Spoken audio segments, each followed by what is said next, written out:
All right, what's up, you guys? All right.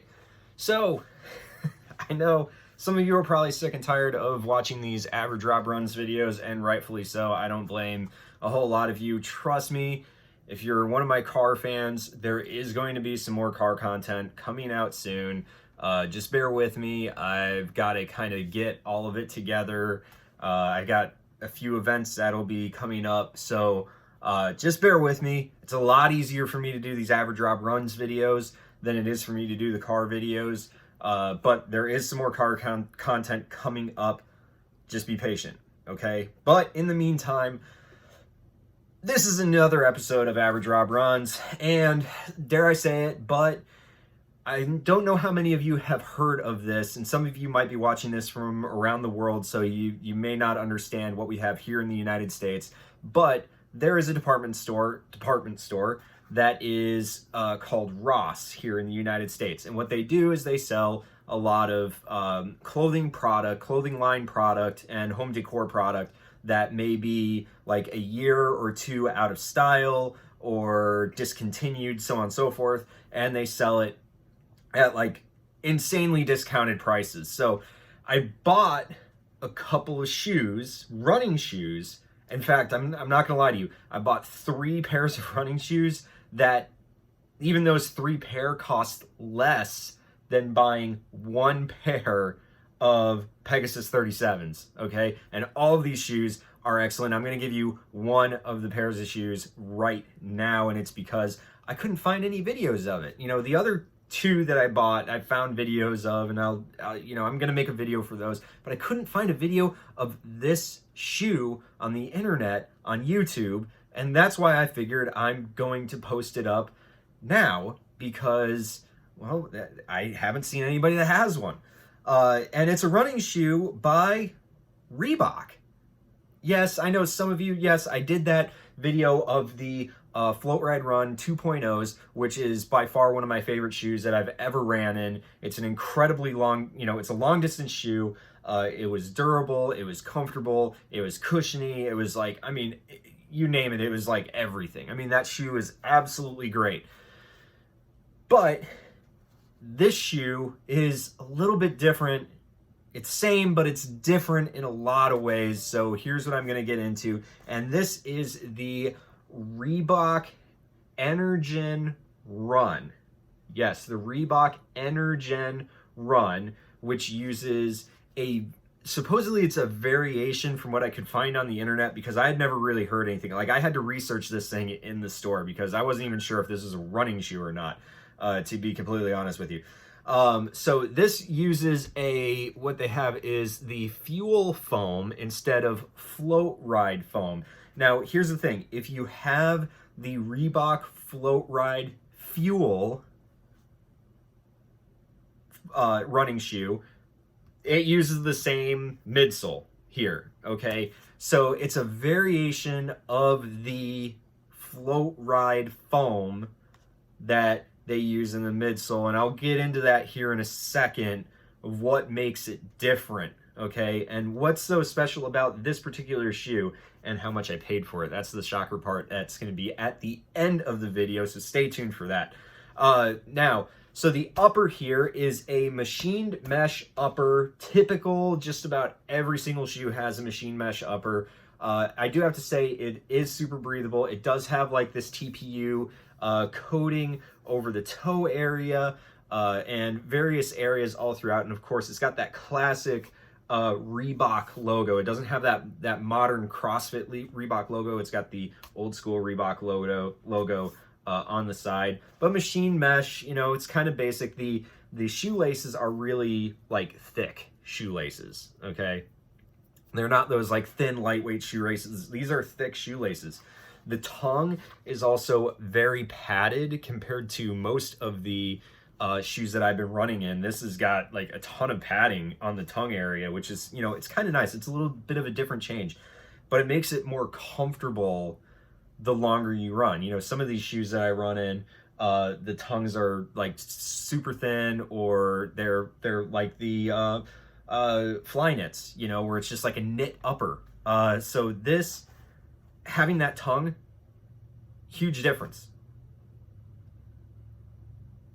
That being said, it's a, no, it's not a gusseted tongue in the center here. Okay. So it's very old school, very basic, and I think that's kind of how they keep the cost down on here. But all of the inside of this shoe is very plush. There's a lot of comfort to this. It still breathes really well, but there's a lot of comfort in this thing. The insole is a nice thick foam, which is nice because a lot of the newer shoes that I've ran in are like this paper thin insole on the inside, and I despise that. You get a running shoe, you want to have a little bit more cushion on it. I understand to save weight, you put a little bit thinner of an insole in it, but your foot is constantly landing, and just having that little bit of extra padding, I'd rather take away from like some of the rubber on the bottom of these shoes, or you know, some of the other areas like in the machine mesh or something, but have a nice insole just to, you know, have another little bit of cushion for my foot to land on. That being said, the insole on it, super comfortable insole. Very much, it kind of reminds me, a little bit firmer, but it kind of reminds me of the old Pegasus 35 and 36 insole. Okay, that's kind of what it reminds me of.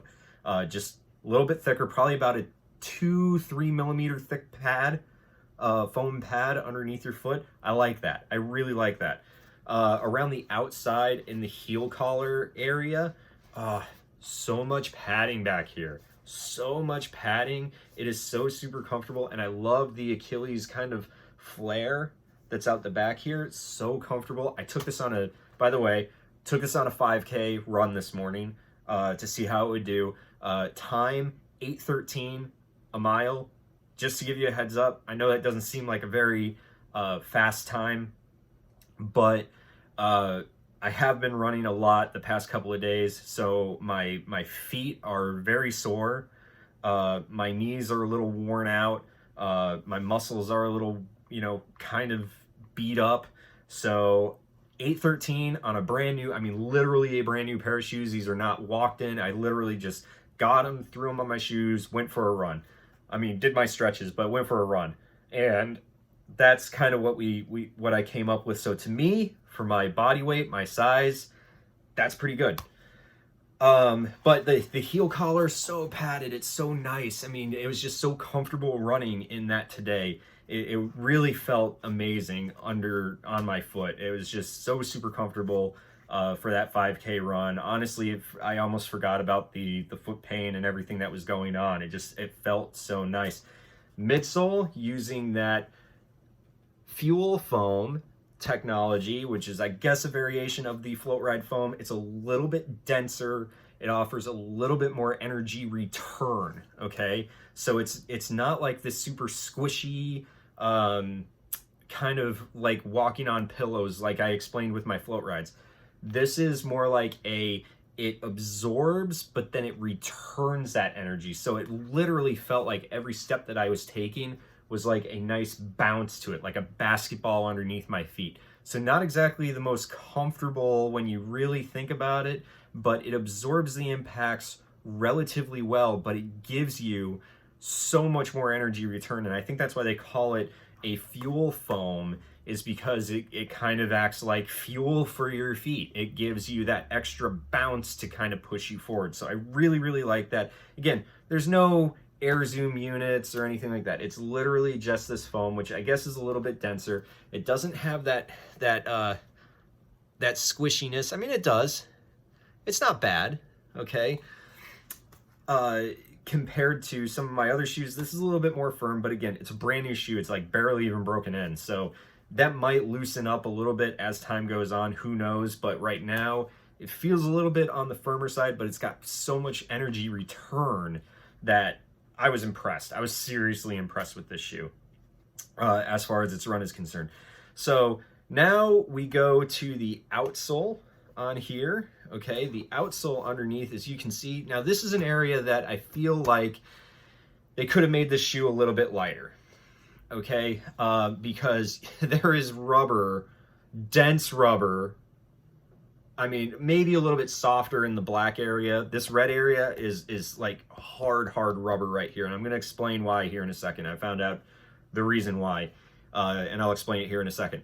But all of this right here, I mean, it is thick rubber. I mean, you can see it right there, how thick that rubber is, okay? And it's from toe all the way to the heel. Now, it's going to make the shoe incredibly durable. I mean, I can see this thing going the distance. When I did the 5K run this morning, so 3.13, I actually did 3.25, by the way. I did 3.26 is what I actually ran, just to let you know. But there's like no wear on this shoe. All pavement running, no trails, nothing like that, no light trails, just all pavement street running. And there is literally nowhere for a 3-mile run first thing in these shoes, which was like super impressive. So I can see this thing going the distance. It's going to be incredibly durable. It's got, you know, a lot of these pills on here, which is going to provide excellent traction. I can see this working well, even in wet conditions. I wouldn't say like soaked conditions, but if the road is a little damp, I can see you having some pretty good traction in this shoe. That being said, I personally feel like they could have lightened this up a little bit. Maybe you don't need as much rubber underneath this. You know, you could have maybe exposed a couple of areas of foam, or even cut away, kind of netted, I guess you could say, this rubber a little bit, because it's got a couple of these little holes. You can see them right there.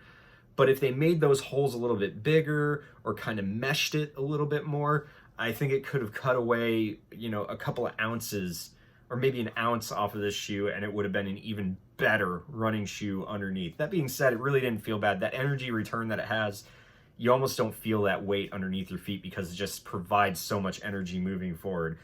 Getting to that red piece right here, okay? So I mentioned that this is like a super hard, it's rubber, but it's super hard rubber right here, okay? And I found out the reason why this is a different density than these over here, okay? And it's when you land, okay? So when you land on your foot, a lot of times you're either going to land in a certain pronated state. So you're going to have either overpronation or underpronation. But what this does is when you land, that hard rubber kind of allows it to straighten up. And that red line is supposed to be there to essentially align with your Achilles tendon to kind of straighten your ankle up. So when you land in a pronated state, what that rubber does is it's supposed to, rather than flexing like the rest of the shoe might, that red spot is going to straighten up and help align your foot as you start moving into that forward gait. Okay, so moving through your cycle in that forward motion. It made sense to me because that's like the one area that really doesn't flex on this shoe. It's a neutral running shoe, but it doesn't really flex in that area very well. And I could feel it underfoot. It seemed like every time I landed, my foot kind of straightened up, which was like, it was actually a positive thing. Cause like I said, I'm pretty beat up on from my last couple of days of running. So that actually made a difference, and it made it a more comfortable run where I wasn't as sore at the end of the run as I thought I was going to be.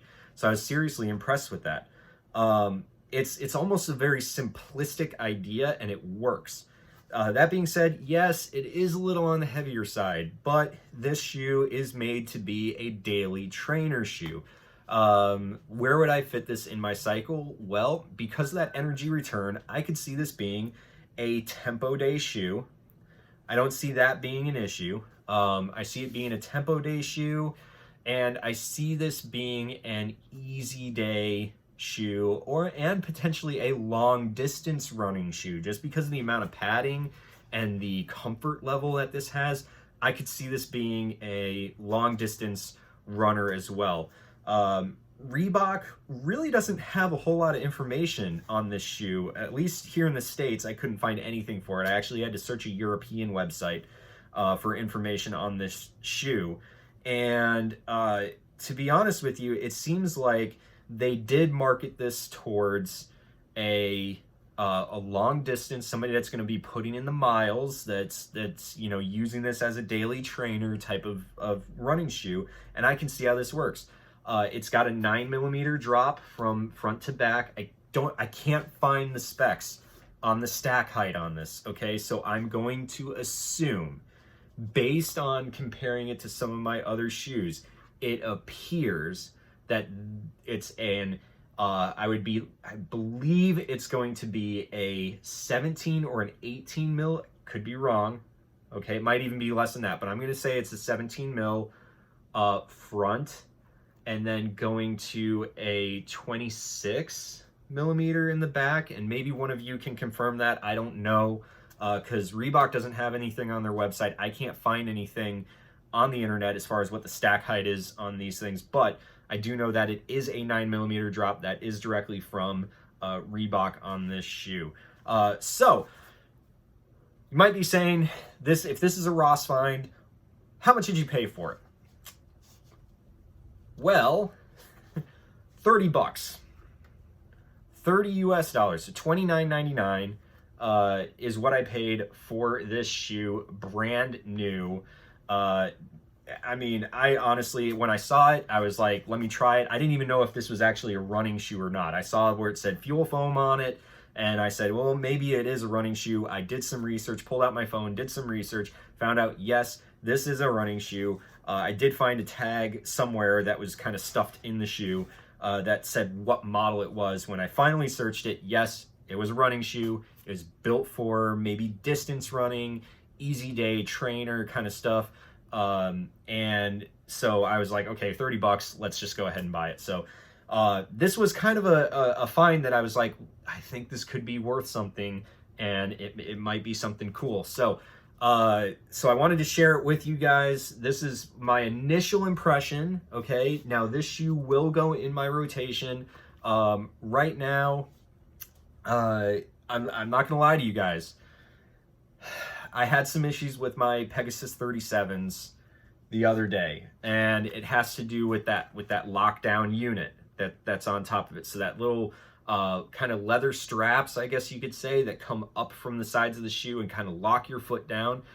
I haven't been able to get it to the right comfort level yet for me, because it seems like if I tie those laces too tight, it hurts the outside of my foot. So your I guess the lateral side, outside of my foot, it really adds too much pressure to the outside of my foot, and that's where my injury kind of came from. Was as my foot was trying to swell and expand, that lockdown unit just didn't allow it to expand. So I've either got to relace them and figure out how to take some pressure off of them, or figure out something else, because as soon as I hopped out of those, after 4 miles, I said, I can't do this anymore. So I came back to the house, ran back to my house after 4 miles, 4.5 miles, and I hopped in my React Milers. And as soon as I hopped in the React Milers, went away. Pain went away. Everything went away. And the only thing that I could think of is with that lockdown unit and the basically the tabs, I guess you could say, that help pull the sides to lock your foot down to the shoe, were just too tight. And I've had this problem a couple of times. It's like one day I can get it to be laced up perfectly, where the foot doesn't bother me, I can run for miles and it feels great. But then the next day I go running in it and it's like pain galore. So I'm gonna kind of step away from those for just a little bit. And I was kind of looking for a shoe to put in its place that could be a tempo, long run type of, or long distance, easy day, tempo day, whatever type of shoe. And so I kind of came up with that. And when I went for a run in it today, I honestly, I was really impressed with it. I think this is going to kind of fit in that rotation temporarily. I will use the Pegasus 37s again. I'm just stepping away from them right now, at least from my rotation. I'll kind of fit them in every now and then to see if I can get the lacing right. But right now, to find a shoe that doesn't have that lockdown unit, it's just a typical type of lockdown, using the machine mesh, nothing fancy, foot lockdown, great in these. I'm gonna try using these for a little while my foot kind of recovers, and eventually I'll work my way back into the Peg 37s. because I really, really do like those shoes. It's just that lockdown unit is kind of bothering me. So thank you guys for watching. Hope you guys enjoyed the video. I know I ran a little bit longer than I usually run, but I hope this kind of, if you find these shoes, it may be worth it. Like I said, I found them for 30 bucks. I think it's worth the $30 to go and buy these shoes. Regular price on these, by the way, when they were new, was about 90 US dollars. I found them on a European website for about 70, from Reebok's European website for 70 euros. So that's about, you know, when you do the equation, it's about 90 US dollars. So, so to get these for 30 bucks, I thought that was pretty good. So thank you guys for watching. And as always, enjoy the run.